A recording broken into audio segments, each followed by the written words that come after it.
بسم اللہ الرحمن الرحیم، اللہ کے نام سے جو رحمان اور رحیم ہے۔ وَلَقَدْ يَسَّرْنَا الْقُرْآنَ لِلذِّكْرِ فَهَلْ مِن مُدَّكِرٍ۔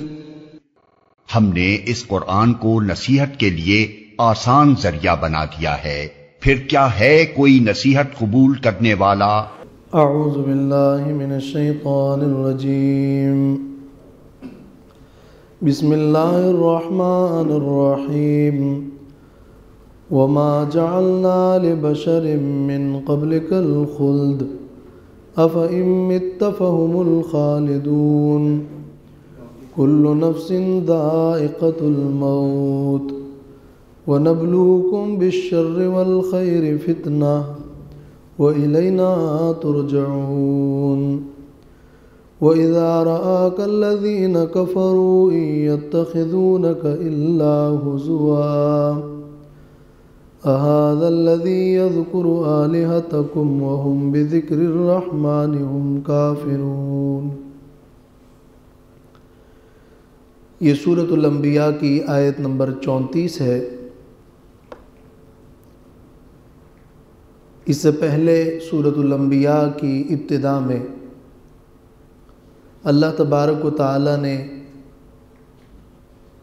فرمایا تھا کہ لوگ غفلت میں ہیں اور قیامت کی گھڑی قریب ہے، اور اس کے بعد نبی کریم صلی اللہ علیہ وسلم کے بارے میں مشرکین کے جو اعتراضات تھے اور منکرین کے جو سوالات اور مطالبے تھے اس کا بھی تذکرہ تھا۔ اس میں ایک یہ بھی تھا کہ وہ کہتے تھے کہ حل ھذا الا بشر مثلکم، کہ یہ نبی تو تمہاری طرح بشر ہے۔ اس کے کچھ جوابات تو پہلے گزر چکے ہیں، اور یہ سورۃ الانبیاء کا دوسرا بڑا مضمون اور عنوان ہے کہ انبیاء علیہم السلام اللہ تعالیٰ کی طرف سے ایک رحمت ہے۔ چنانچہ اس اعتراض کا جواب دینے کے لیے جس طرح دوسرے مضامین چلے تھے، تو اب یہاں سے یہ مضمون رسالت پر اعتراضات کے جوابات کا سلسلہ پھر شروع ہوتا ہے۔ فرمایا وَمَا جَعَلْنَا لِبَشَرٍ مِّن قَبْلِكَ الْخُلْدَ۔ تمہارا اعتراض اگر یہ ہے کہ یہ نبی تو ہماری طرح بشر ہے اور انسان ہے، اگر یہ اللہ تعالیٰ کا برگزیدہ بندہ اور نبی ہوتا تو ہمیشہ دنیا میں رہتا، ان کو موت نہ آتی۔ تو انبیاء علیہم السلام جتنے بھی گزرے ہیں سب پر موت واقع ہوئی ہے۔ یہ مضمون اس سورۃ الانبیاء میں بیان ہوتا ہے کہ انبیاء علیہم السلام پر موت واقع ہوتی ہے، اور ہم نے کسی بھی انسان کے لیے اے نبی آپ سے پہلے اور کسی بھی نبی کے لیے دائمی حیات مقرر نہیں کی ہے، بلکہ یہ دنیا تو عارضی ہے۔ اور اگر تمہارا مقصد یہ ہے کہ یہ نبی دنیا سے چلا جائے تو یہ دین اور یہ دعوت اس کی بے خودی ہو جائے گی، اور تمہیں خوشی کا موقع مل جائے گا۔ تو نہیں، کیا جب آپ صلی اللہ علیہ وسلم کی موت واقع ہوگی تو کیا یہ لوگ دنیا میں ہمیشہ رہیں گے؟ ان کو بھی تو مرنا ہے۔ تو خوشی کس بات کی؟ دنیا سے جانا تو سب کو ہے۔ تو یہ دنیا سے جانا نہ تو نبوت کے منافی ہے اور نہ ہی تمہاری مخالفت کے لیے اس میں خوشی کا کوئی موقع ہے۔ وَمَا جَعَلْنَا لِبَشَرٍ مِّن قَبْلِكَ الْخُلْدَ، اور ہم نے نہیں بنایا کسی بھی انسان کے لیے آپ سے پہلے الخلد، ہمیشہ رہنا دنیا میں دائمی حیات ہم نے نہیں رکھی۔ أَفَإِن مِّتَّ فَهُمُ الْخَالِدُونَ، آیا پس اگر آپ کی موت واقع ہو تو کیا یہ لوگ ہمیشہ رہیں گے؟ تو دونوں صورتوں میں تمہارے لیے خوشی کی کوئی بات نہیں ہے۔ انسان ترقی کرتے کرتے کوئی دیوتا نہیں بن جاتا جیسے کہ بعض مشرکین کا خیال ہے، اور ان کا تصور یہ ہے کہ یہ جو خدائی صفات ہے وہ برگزیدہ ہستیوں میں پیدا ہوتی ہے اور اس کے نتیجے میں انہیں موت واقع نہیں ہوتی، اور وہ پھر عام انسانوں سے ماوراء کوئی ایک اور مخلوق ہوتے ہیں۔ تو ایسا نہیں ہے، اللہ تعالیٰ نے ان کو عظیم رتبہ اور مقام ضرور عطا کیا ہے، مگر ہمیشہ ہمیشہ دنیا میں رہنا کسی بھی نبی کا نہیں رہا۔ لہذا مشرکین کا جو اعتراض تھا وہ ایک تو یہ تھا کہ نتربص بہ ریب المنون، ہم انتظار کرتے ہیں کہ ان کو موت واقع ہو جائے تو یہ پورا دعوت کا سلسلہ ہی ختم ہو جائے گا۔ دوم یہ تھا کہ یہ نبی ہے تو پھر ان کو موت کیوں آتی ہے؟ تو دونوں کا جواب اس آیت میں ہو گیا۔ یہ جو قریبی مضمون گزرا ہے اس میں اللہ تعالیٰ نے دنیا کی اور کائنات کی مثالیں دے کر اپنی توحید بیان کی ہے کہ اللہ تعالیٰ نے اس کائنات کو وجود بخشا، پہاڑوں کو پیدا فرمایا اور آسمان کو چھت بنایا، اور پھر لیل و نہار اور شمس و قمر کا نظام بنایا۔ اس کے ساتھ اس مضمون کا تعلق بھی ہے، اور وہ یہ ہے کہ اس بڑی دنیا کو بقا اور دوام حاصل نہیں ہے، اور نہ اس میں کسی بشر کو کوئی ہمیشہ حیات حاصل ہے۔ چنانچہ یہ سارا نظام اگرچہ قائم ہے لیکن ایک نہ ایک دن یہ سارا نظام ختم ہو جائے گا۔ کل نفس ذائقۃ الموت، ہر نفس کو، ہر ذی روح کو موت کا مزہ چکھنا ہے۔ یہ افإن مت فہم الخالدون سے مربوط ہے، یعنی موت تو ہے ہی ایسی چیز کہ وہ ہر ذی روح کو واقع ہونی ہے، آنی ہے، تو پھر یہ کہنا کہ کسی نبی کو موت واقع نہیں ہوگی غلط ہے۔ تو یہ ماقبل کی دلیل ہے کہ کل نفس ذائقۃ الموت، نفس سے مراد اس آیت میں ذی روح ہے۔ لفظ نفس کے قرآن مجید میں بہت سارے معنی آتے ہیں۔ نفس جو ہے جسم انسانی کو اور ذات کو بھی کہتے ہیں، اور نفس انسانی جسم کے اندر مختلف قوتوں کے لیے بھی استعمال ہوتا ہے، اور صرف روح کو بھی نفس کہا جاتا ہے یہاں، اور اللہ تعالیٰ کی ذات کے لیے بھی لفظ نفس کا استعمال ہوا ہے۔ وَيُحَذِّرُكُمُ اللَّهُ نَفْسَهُ، اللہ تمہیں اپنی ذات سے ڈراتا ہے۔ تو کل نفس، اس آیت میں جو کل نفس ہے، یہاں نفس کا معنی ہر ذی روح، ہر مخلوق ممکن ذی روح، اور ذائقۃ الموت، موت کا مزہ چکھنا ہے۔ ذائقۃ چکھنے والا ہے، ہر نفس چکھنے والا ہے۔ تو موت تو کھانے پینے کی چیز نہیں ہے، مراد ذائقہ سے ادراک ہے۔ یہ موت آئے گی، اور ایسے آئے گی کہ وہ موت کو محسوس کرے گا۔ کل نفس ذائقۃ الموت، ہر ذی روح موت کا مزہ چکھنے والا ہے۔ ایک کھانے پینے کی غذا کا ذائقہ ہوتا ہے جس کو طعم کہتے ہیں، طعم، اور ایک اور لذت ہوتی ہے، اس کو لذت للشاربین کا لفظ ہے۔ ذائقہ کا لفظ عام ہے، یہاں اس سے مراد ادراک ہے، پا لینا۔ وَنَبْلُوكُمْ بِالشَّرِّ وَالْخَيْرِ فِتْنَةً، یہ جب موت آنی ہے تو پھر مقصد حیات کیا ہے، زندگی کیسے گزرتی ہے؟ زندگی گزرتی ہے یا اچھی حالت میں یا بری حالت میں؟ زندگی گزرتی ہے کبھی صحت کی حالت میں اور کبھی بیماری میں، زندگی میں کبھی امیری ہے اور کبھی فقیری ہے، زندگی میں کبھی عافیت ہے، کبھی کوئی حادثہ ہے، حالات مختلفہ ہیں، خیر ہے، شر ہے، اچھی حالت ہے، بری حالت ہے۔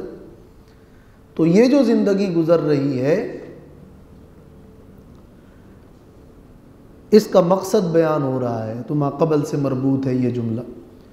وَنَبْلُوكُمْ، اور ہم تمہیں آزماتے ہیں، بِالشَّرِّ وَالْخَيْرِ، بری حالت اور اچھی حالت کے ذریعے سے، فتنتاً، خوب اچھی طرح آزمانا، اس کو کہتے ہیں مفعول مطلق من غیر لفظی ہی، یعنی نبلوکم آزمانا اور فتنتاً آزمانا کا معنی ایک ہے، یہ وہ مصدر ہے جو فعل کے بعد ہے اور معنی ایک ہے۔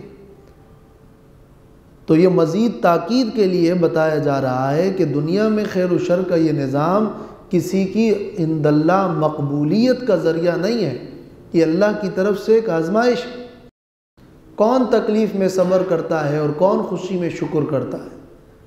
زندگی خیر و شر کے درمیان گزر رہی ہے، زندگی صبر اور شکر کے دو پروں پہ گزر رہی ہے، لہٰذا یہ ذی روح جس کو موت کا مزہ چکھنا ہے، یہ اپنی زندگی کی پرواز وہ ان دو پروں پہ رکھے، کبھی صبر کبھی شکر، خوشی کی اور غمی کی حالت میں اسے صبر اور شکر کے دامن کو پکڑنا ہے اور اپنے ان پروں سے زندگی کی یہ پرواز کر کے زندگی کے اس دور سے گزرنا ہے۔ تو یہ پورا ایک مقصد حیات بیان کر دیا ہے۔ باقی یہ کہ مرنا وہ تو سب کو ہے، جینا وہ تو سب کو ہے، ایک ہی کام سب کو کرنا ہے، یعنی جینا ہے اور مرنا ہے۔ رہ گئی بات رنج و راحت کی، یہ فقط وقت کا گزرنا ہے۔ وَنَبْلُوكُمْ بِالشَّرِّ وَالْخَيْرِ فِتْنَةً، فتنتاً میں یہ قول بھی ہے کہ یہ مفعول لہو ہے یا حال بھی ہو سکتا ہے، یعنی آزمائش کے لیے، اس حال میں کہ یہ آزمائش ہے۔ وَإِلَيْنَا تُرْجَعُونَ، اور ہماری طرف ہی تم لوٹائے جاؤ گے۔ جب یہ زندگی ختم ہوگی تو پھر ہماری طرف لوٹائے جاؤ گے، تو پھر ہم تمہیں بدلہ دیں گے صبر کا یا شکر کا۔ وَإِذَا رَآكَ الَّذِينَ كَفَرُوا إِن يَتَّخِذُونَكَ إِلَّا هُزُوًا، یہ اب اس آیت میں رسول اللہ صلی اللہ علیہ وسلم کی رسالت کے منکرین اور دین کا مذاق اڑانے والوں کے لیے لمحہ فکر بیان ہو رہا ہے، اور ان کے لیے ایک زجر اور ڈانٹ ہے کہ ان کی حالت تو یہ ہے کہ جب یہ کافر آپ کو دیکھتے ہیں تو آپ کو ہنسی مذاق بناتے ہیں اور کہتے ہیں کیا یہی وہ صاحب ہے جو ہمارے معبودوں کو برا کہتا ہے؟ حالانکہ وہ خود رحمان ذات کے ذکر اور اللہ کی توحید کے منکر ہیں، انہیں اس بات پر تو کوئی شرم نہیں آتی، اور الٹا اللہ کے دین کی دعوت دینے والوں کا مذاق اڑاتے ہیں۔ یہ عجیب الٹی کیفیت ہے ان کی کہ غلطی بھی کر رہے ہیں اور اللہ کی توحید کے منکر بھی ہیں، اور اتنی عظیم ہستی کے منکر بھی بنتے چلے جا رہے ہیں اور ہنسی مذاق کرتے ہیں اہل حق کے ساتھ۔ وَإِذَا رَآكَ الَّذِينَ كَفَرُوا، اور جب دیکھتے ہیں آپ کو وہ لوگ جو کافر ہیں، إِن يَتَّخِذُونَكَ إِلَّا هُزُوًا، تو وہ نہیں بناتے آپ کو مگر ہنسی مذاق۔ أَهَذَا الَّذِي يَذْكُرُ آلِهَتَكُمْ، اور کہتے ہیں کیا یہی ہے وہ صاحب یذکر آلہتکم جو ذکر کرتا ہے برائی کے ساتھ تمہارے معبودوں کی؟ یذکرو یعنی یسب، یذکرو بسوء، یہاں جس سیاق سباق میں یہ یذکرو کا لفظ موجود ہے، وہ تمہارے معبودوں کا جو ذکر کرتا ہے وہ یہ ہے، یعنی تمہارے معبودوں کی جو برائی کرتا ہے وہ یہ ہے۔ اور وہ برائی کیا ہے کہ وہ ان معبودوں کی عبادت نہیں کرتا، اور وہ دعوت دیتا ہے کہ وہ معبود نہیں ہے، وہ کمزور مخلوق ہے۔ اور باقی ان کے ہنسی مذاق کے اور بھی بہت سارے طریقے تھے، آنکھیں مارنا اور طرح طرح کی سب و شتم کرنا، جس کے لیے اس جملے میں ایک اشارہ ہو گیا کہ احاذ الذی یذکر آلہتکم، یعنی ان کی حالت دیکھیں، وہ مذاق کس نوعیت کا اڑاتے ہیں کہ نہ ان کے پاس مال ہے، نہ دولت ہے، نہ کوئی اور دنیا کی فراوانی ہے، اس کے باوجود ہمارے ان معبودوں کو وہ برا کہتا ہے۔ گویا ان کے نزدیک تو عزت و بڑائی کا مدار وہ مال دنیا ہے اور مفاد ہے۔ اور آج بھی کتنے ہی بد نفس دین کی بات سنجیدگی سے نہیں سنتے، مذاق اڑاتے ہیں۔ بڑے لوگوں کا مزاج اس قسم کا ہوتا ہے کہ وہ دین کے لوگ اور دین کا طبقہ اور دینی امور انہیں معمولی نظر آتے ہیں، اس کو کھیل مذاق اور ہنسی میں لے لیتے ہیں، یا تو کہتے ہیں کہ ان باتوں کا کوئی فائدہ نہیں ہے، یا ہمارے پاس ان فضول باتوں کے لیے کوئی وقت نہیں ہے، یا پھر کہتے ہیں یہ سارے لوگ اپنا ٹائم ضائع کر رہے ہیں، جو اصل میں ان کو حاصل کرنے کی چیز ہے، مال و دولت ہے، مفاد ہے، وہ ان کے پاس کچھ نہیں ہے۔ اس لیے کہ ان کے نزدیک قدر جو ہے وہ مفادات کا ہے، اخلاقیات کی کوئی قدر ان کے ہاں نہیں ہے، اور ان کی نظریں دنیا کی زندگی کے اندر ہی محدود ہے، اور آئندہ آخرت کی طویل اور لامتناہی زندگی سے ان کی نظریں وہ پھری ہوئی ہیں۔ وَهُمْ بِذِكْرِ الرَّحْمَنِ هُمْ كَافِرُونَ، اور ان کا خود حال یہ ہے کہ وہ رحمان کے ذکر کے ان کا انکار کرنے والے ہیں، کہ وہ رحمان کا ذکر کا انکار کرتے ہیں، کفر اور انکار کرتے ہیں، اور بلکہ الٹا عذاب چاہتے ہیں کہ لاؤ وہ عذاب کہاں ہے، عذاب کا مطالبہ کرتے ہیں۔ یہ وہم بذکر الرحمن، یہ یقولون یہاں پہ محذوف سے حال ہے، یقولون محذوف سے حال ہے، وہ یہ بات کہتے ہیں اس حال میں کہ خود رحمان کے ذکر کے منکر ہوتے ہیں۔ یقولون وہم بذکر الرحمن ہم کافرون، اور بعض نے یتخذون کے جملے سے اس کو حال بنایا ہے۔ خلق الانسان من عجل سوریکم آیاتی فلا تستعجلون، یہ انکار رسالت پر جب انہیں ڈانٹ پلائی گئی تو اب ایک اور زجر اور ڈانٹ ہے کہ یہ منکر انسان بجائے اس کے کہ وہ رحمان کے ذکر کو مانے، اسے اپنی دنیا پر ناز ہے اور عذاب کو وہ اپنے خیال میں جھوٹ خیال کرتا ہے، تو مطالبہ کرتا ہے کہ وہ عذاب کہاں ہے، لے آؤ عذاب۔ تو اس کے جواب کے طور پر یہ آئندہ جو مضمون آ رہا ہے کہ وہ یقولون متی ھذا الوعد، یہ اس کے لیے بطور تمہید انسانی فطرت بیان ہو رہی ہے۔ اور ما قبل میں جو رحمان کے ذکر کے منکر ہے وہ الٹا عذاب کا مطالبہ کرتے ہیں کہ عذاب لے آؤ۔ تو اس اعتبار سے یہ ایک اور ڈانٹ بھی پلائی جا رہی ہے، اور ساتھ میں آئندہ کے مضمون کے لیے ایک تمہید ہے۔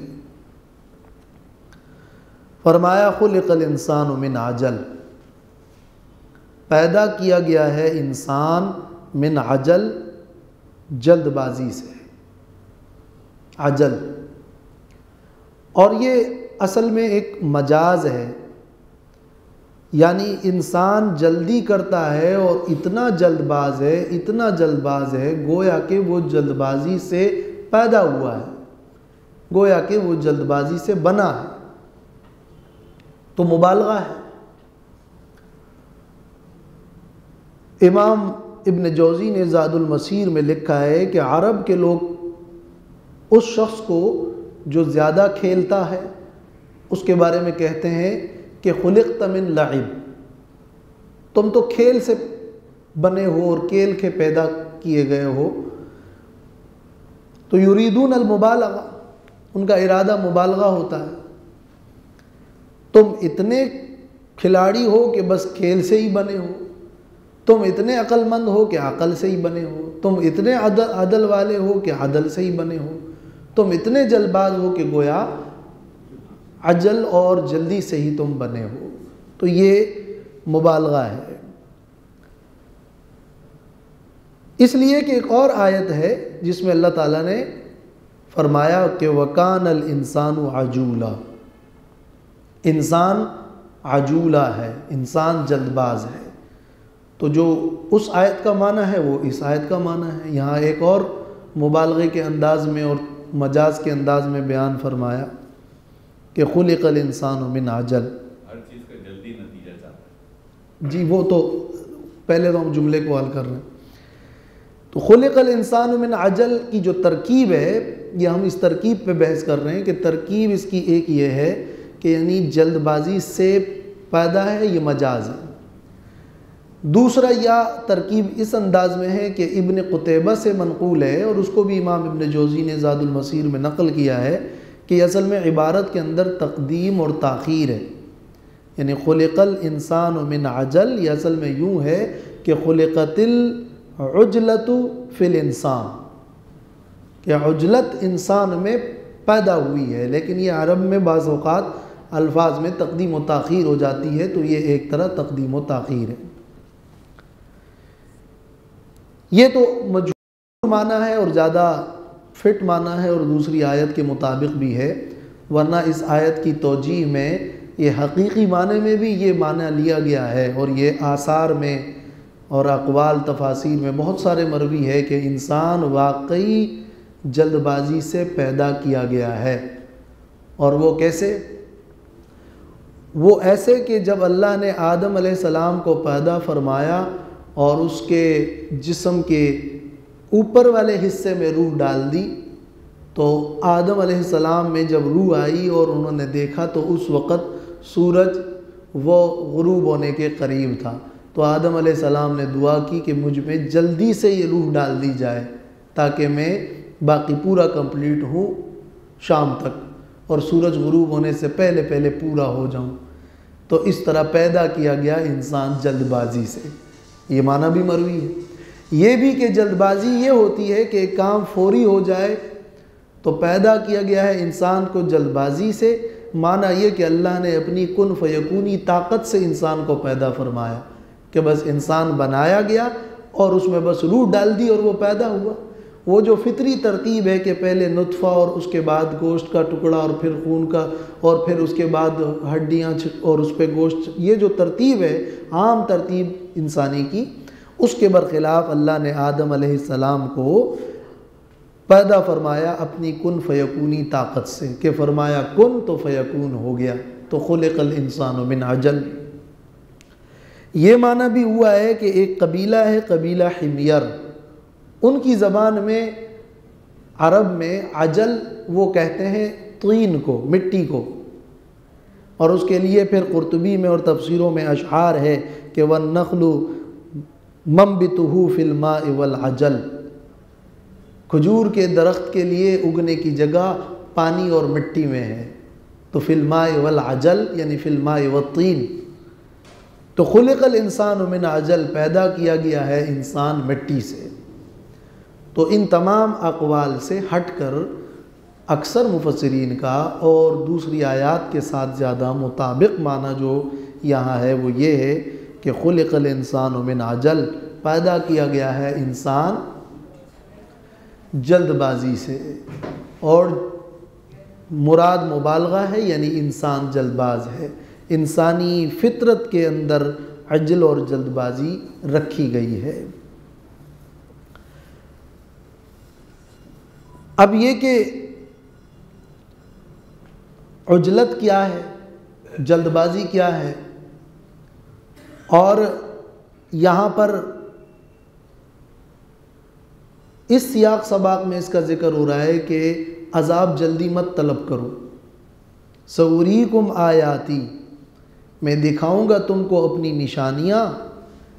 اور نشانیوں سے مراد ہے آیات الوعید، میرا عذاب آئے گا، فلا تستعجلون، پس تم جلدی نہ کرو، اس لیے کہ وقت سے پہلے وہ عذاب آئے گا نہیں اور وقت آنے پر ٹلے گا نہیں، تو تمہارے جلدی مانگنے سے کوئی فائدہ نہیں ہے۔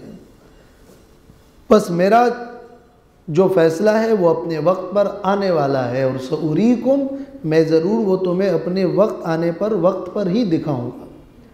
اور کسی معاملے میں دیر ہونا اس بات کی دلیل نہیں ہے کہ وہ واقع نہیں ہوگا، لہٰذا اگر تم عذاب کا مطالبہ کرتے ہو کہ اپنا وعدہ پورا کرو تو یہ نہیں کہ وہ واقع نہیں ہوگا، وہ واقع ہوگا، تم جلدی مت کرو۔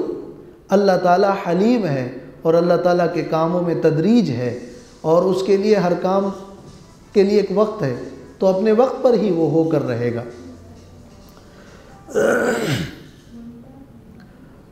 حضرت عمرو بن العاص رضی اللہ تعالیٰ عنہ سے مروی ہے کہ آدمی ہمیشہ جب جلدی کرتا ہے تو اس کے بعد وہ ندامت پاتا ہے۔ لا یزال الرجل یجنی من ثمرۃ العجلۃ الندامۃ، ہمیشہ ایک آدمی جلد بازی سے ندامت کا پھل ہی توڑتا ہے، ہمیشہ ایک آدمی جلد بازی سے ندامت کا پھل ہی توڑتا ہے۔ چنانچہ جلد بازی میں کسی کام کے کرنے کی وجہ یہ ہوتی ہے کہ اسے پھر آئندہ کے انجام میں غور و فکر کا موقع نہیں ملتا ہے، اور شیطان کی طرف سے وسوسہ ہوتا ہے کہ بس کر دو یہ کام، تو جب غور و فکر کا موقع نہ ملے تو نتائج اس طرح پھر برآمد نہیں ہوتے، اور پھر بعد میں انسان پچھتاتا ہے کہ یہ میں نے جلدی میں کیا کر دیا۔ اس لیے جلد بازی قابل مذمت ہے۔ اس پر وضاحت اور بحث سے پہلے یہ سوال حل کرنا ضروری ہے کہ جب عجل اور جلد بازی اللہ نے انسانی فطرت میں رکھی ہے تو پھر فلا تستعجلون، تم جلدی مت طلب کرو، یہ روکا کیوں جا رہا ہے؟ جواب یہ ہے کہ اللہ تعالیٰ نے انسان میں شہوت کی قوت بھی رکھی ہے، غضب کی قوت بھی رکھی ہے، مگر اللہ نے روکا ہے اس لیے کہ ساتھ میں اس شہوت کو کنٹرول کرنے کی قوت بھی رکھی ہے، ساتھ میں اس قوت غضب کو کنٹرول کرنے کی قوت بھی رکھی ہے۔ تو اسی طرح انسان کی فطرت میں جلد بازی رکھی ہے، مگر ساتھ میں اس جلد بازی کو کنٹرول کرنے کی قوت بھی رکھی ہے۔ تو حکم دیا کہ تمہاری فطرت میں جلد بازی ہے، تم جلد بازی کرو گے لیکن نہ کرو، اس لیے کہ تمہارے اندر جلد بازی نہ کرنے کی قوت بھی میں نے ڈال دی، لہٰذا یہ فطری قوت ہوتے ہوئے بھی اس لیے روکا جا رہا ہے کہ اگرچہ تمہیں یہ اختیار اور یہ صلاحیت اور اس کی مثل بہت ساری قوتیں عطا کی گئی ہے، لیکن ہر قوت کو تم موزون طریقے پر استعمال کرو۔ چنانچہ تم جب بھی کوئی معاملہ کرو تو اس میں جلد بازی سے کام نہ کرو، اور حدیث میں ہے کہ رسول اللہ صلی اللہ علیہ وسلم نے فرمایا التأنی من اللہ والعجلۃ من الشیطان، کہ صبر اور آہستگی یہ اللہ کی طرف سے ہے اور عجلت اور جلد بازی شیطان کی طرف سے ہے۔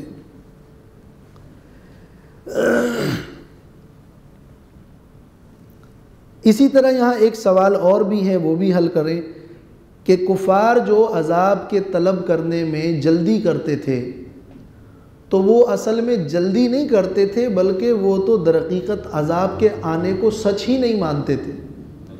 وہ تو کہتے تھے کہ عذاب آئے گا ہی نہیں، تو وہ اس کو جھوٹ سمجھتے تھے، لہٰذا ان کا یہ کہنا کہ عذاب لے آؤ یہ جلد بازی نہیں بلکہ اس عذاب کو جھوٹ سمجھنا ہے۔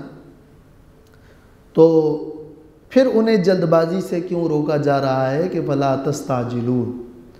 جواب یہ کہ کسی چیز کو سچ سمجھ کر اس میں جلد بازی وہ بھی منع ہے، چہ جائے کہ آپ اس کو جھوٹ بھی سمجھ رہے ہیں اور پھر جلد بازی بھی کر رہے ہیں، تو یہ تو یک نشد دو شد، یہ تو ایک جرم نہیں ہوا، اور زیادہ قابل مذمت ہے کہ عذاب آنے کو بعید بھی سمجھتے ہو اور پھر مطالبہ بھی کرتے ہو کہ جلدی آ جائے، تو جلدی آنا ایک اور قابل مذمت عنصر ہے، اور علاوہ اس کے وہ اس کو جھوٹ بھی سمجھتے تھے۔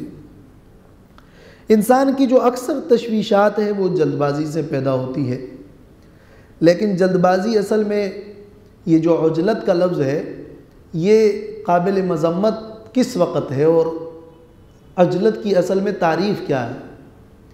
بنیادی طور پر کسی بھی کام کو اس کے وقت سے پہلے طلب کرنا، اس کو عجلت کہا جاتا ہے۔ کسی کام کو اس کے وقت سے پہلے طلب کرنا۔ تمام کاموں میں پہلے سے کوئی تحقیق ہو، اس کے بعد اقدام کیا جائے، یہ شریعت میں محمود ہے۔ اور اگر تحقیق نہیں ہے اور کوئی اقدام کرتا ہے تو وہ ضرور غلطی کرے گا، اس لیے کہ اسے اس بارے میں وضاحت نہیں ہے، تحقیق نہیں ہے۔ دوم یہ کہ ہر کام کے لیے اپنے ایک وقت اور موقع ہے۔ جب وہ بر وقت وہ کام کرے گا تو وہ کام مفید رہے گا، لیکن جب وہ بر وقت نہیں ہوگا یا اس موقع پر نہیں ہوگا پھر اس کا وہ فائدہ اور افادہ نہیں رہتا ہے۔ اسی طرح جب کوئی کام شروع ہو جائے تو ہر کام کی اپنی ایک مناسب رفتار ہوتی ہے۔ کسی کام کی رفتار تھوڑی آہستہ ہوتی ہے اور کسی کام کی رفتار تھوڑی تیز ہوتی ہے، لیکن ہر چیز کے لیے ایک رفتار ہے اور مناسب رفتار ہے۔ اس مناسب رفتار سے اس کو بڑھانا یہ بھی عجلت ہے۔ تو جلد بازی کیا ہے؟ کسی کام میں تحقیق سے پہلے اقدام کرنا۔ جلد بازی کیا ہے؟ کسی کام میں کرتے وقت جلد بازی کرنا اور اس کے مناسب رفتار سے اس کو بڑھانا۔ کسی کام کو اس کے وقت سے پہلے شروع کرنا، یہ جلد بازی ہے۔ ورنہ کام کا وقت آنے پر برموقع اس کام کا کرنا اور اس میں سستی نہ دکھانا، یہ تو محمود بات ہے اور اس کو سرعت کہتے ہیں۔ اللہ تعالیٰ نے قرآن مجید میں یہ بھی فرمایا ہے کہ وَسَارِعُوا إِلَىٰ مَغْفِرَةٍ مِّن رَبِّكُمْ وَجَنَّةٍ عَرْضُهَا السَّمَاوَاتُ وَالْأَرْضُ، دوڑو اور آگے بڑھو اللہ تعالیٰ کی اور اپنے رب کی مغفرت کی طرف اور جنت کی طرف، جس کی چوڑائی زمین و آسمان کے مانند ہے اور جس کی وسعت زمین و آسمان کے مانند ہے۔ تو اس جنت اور اللہ کی اور رب کی مغفرت کی طرف دوڑ لگاؤ، آگے بڑھو۔ فاستبقوا الخیرات، نیکیوں کے کام دوسرے سے ریس لگاؤ، آگے بڑھو۔ تو ایک طرف سرعت اور سبقت اور آگے بڑھنے کا ذکر بھی ہے، اور اس کو آپ کہیں ترقی بھی کہیں۔ تو اسلام نے ترقی کا حکم دیا ہے، مگر نیک کاموں میں، خیرات میں ترقی کا حکم دیا ہے۔ اور عجلت یہ ہے کہ کسی کام کے کرنے میں وقت آنے سے پہلے اس کو کرنا، سرعت یہ ہے کہ بر وقت کرنا، اور عجلت یہ ہے وقت سے پہلے کرنا۔ ہاں کہیں کہیں عجلت کا لفظ جو ہے وہ سرعت کے معنی میں بھی استعمال ہوا ہے، اور یہ الفاظ ایک دوسرے کے معنوں میں استعمال ہوتے رہتے ہیں، جیسے کہ یسارعون فی الکفر بھی آیا ہے، اور فمن تعجل فی یومین بھی آیا ہے۔ جو کوئی 2 دنوں میں جلدی کر لے تو وہ بھی جائز ہے، اور تیسرے دن بھی رہے، یعنی 13 کی تاریخ میں بھی رہے وہاں منا میں، تو وہ بھی جائز ہے۔ وہاں تو ہے فمن تعجل فی یومین۔ قرآن مجید میں یہ عجلت کا جو مادہ ہے تقریباً 37 مقامات پہ استعمال ہوا ہے۔ اس میں سے یہ ایک مقام ہے جہاں مذمت کا مقام نہیں ہے، باقی تمام مقامات میں اس کی مذمت ہوئی ہے۔ تو یہ عجلت امور مباحہ کے اندر بھی ہوتا ہے، امور مباحہ میں بھی تدبیری اختلاف اور انتظامی طور پر جلد بازی، اور دوسرے گناہ کے کاموں میں بھی۔ تو گناہ کے کام تو کرنے ہی نہیں چاہیے، چاہے کہ اس میں جلد بازی کریں۔ تو اس لیے عجلت کا حکم اس کے حساب سے ہوگا کہ وہ کام کس نوعیت کا کام ہے، وہ فعل کس نوعیت کا ہے۔ تو بعض عجلت جو ہے وہ گناہ ہے، اور بعض عجلت جو ہے وہ ذریعہ گناہ ہے، اور بعض عجلت اور جلد بازی وہ ہے کہ جو مناسب نہیں ہے۔ لیکن یہ عجلت اور یہ جلد بازی اور وقت سے پہلے کام کرنا بہرحال ایک مذموم کام ہے، ایک قابل مذمت عمل ہے۔